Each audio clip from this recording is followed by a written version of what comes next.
চট্টগ্রামে এক একটি হোটেলের রান্নাঘর যেন বর্জ্যের ভাগাড়। নোংরা, অস্বাস্থ্যকর পরিবেশ, খাবারের উপর তেলাপোকার ছড়াছড়ি। আজও চট্টগ্রামে এক হোটেলে এসব চিত্র দেখে 1 লাখ টাকা জরিমানা করে ভোক্তা অধিকার সংরক্ষণ অধিদপ্তর। আর তাতে ক্ষিপ্ত হয়ে আত্মহত্যার হুমকি দেন মালিক। অন্যদিকে ভেজাল খাবার বন্ধে আরও কঠোর পদক্ষেপ চান ভোক্তারা।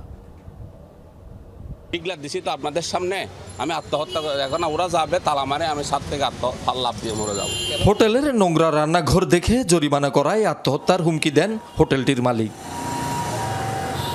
সকালে চট্টগ্রামের চেরাগি পাহাড় মোড়ে চেরাগি রেস্তোরাঁ নামের এই হোটেলে অভিযান চালায় ভোক্তা অধিকার সংরক্ষণ অধিদপ্তর। দেখা যায় রান্নাঘরের চারদিকে ময়লা আর তেলাপোকার ছড়াছড়ি। খাবারে দেয়া হচ্ছে খোলা লবণ। চরম অস্বাস্থ্যকর পরিবেশ দেখে 1 লাখ টাকা জরিমানা করে অভিযান টিম। একই অভিযোগে মাসখানেক আগেও 70,000 টাকা জরিমানা করলেও শোধরায়নি হোটেলটি। মাসখানেক আগে জরিমানা করছে।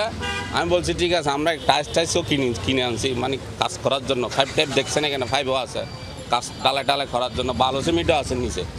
তা আমি বলছি আমাকে একটু সুযোগ দেন। পরিষ্কার পরিচ্ছন্নতায় খুব বেশি অর্থ ব্যয় হয় না। এটা হচ্ছে সদিচ্ছা, মানুষের খাবারের প্রতি শ্রদ্ধাবোধ এবং যে খাবারটা আমি তৈরি করছি সেটা নিরাপদ কিনা এই জিনিসটার যে বোধটা এটা তৈরি করা। আর যদি না হয় আমরা আইনগত ব্যবস্থা দিতে করতেছি এখানে। পরে আরও কয়েকটি প্রতিষ্ঠানে অভিযান চালিয়ে জরিমানা ও সতর্ক করে অভিযান টিম। আবার আপনি বলছেন চট্টগ্রামে প্রায় সব হোটেলে একই চিত্র। প্রতারিত হচ্ছেন ভোক্তারা। অস্বাস্থ্যকর পরিবেশে রান্না, পচাবাসি খাবার পরিবেশন, ভেজাল খাবারের বিরুদ্ধে নিয়মিত অভিযান এবং কঠোর শাস্তির দাবি জানান তারা।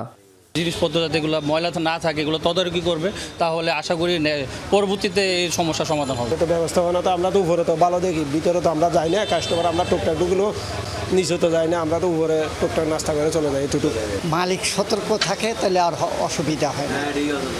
এইটাই আমি যদি আমার বাড়ি আছে, আমার সিঁড়িঘর ময়লা কেন কে ফেলছে, এটা এখন পরিষ্কার করো। শহীদুল সুমন, যমুনা নিউজ, চট্টগ্রাম।